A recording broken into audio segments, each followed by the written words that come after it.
فهو الراجل عمل موف اون بطياره.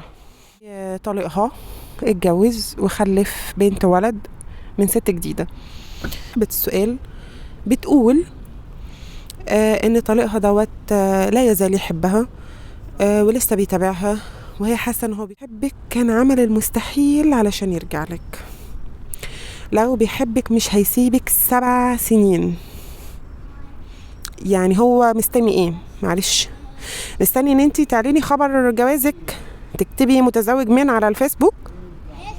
الراجل بالنسبه له لو بيحب ست ياخد طلقه في دماغه وما يشوفش الست اللي هو بيحبها مع راجل تاني، خاصه لو كانت مراته في فتره ما. فانا اسفه جدا ان انا بقول لك كده، هو عمل موف اون جدا. يعني هو دلوقتي مستقر في حياته، وبعدين هو جاب من الست الجديده ولد وبنت. ده اوريدي ان هم استقروا لدرجه ان هم قرروا يبقوا اسره، قرروا ان هم يندمجوا ويتوحدوا في اطفال، قرروا ان هم يجيبوا نسخ، جزء مني وجزء منك.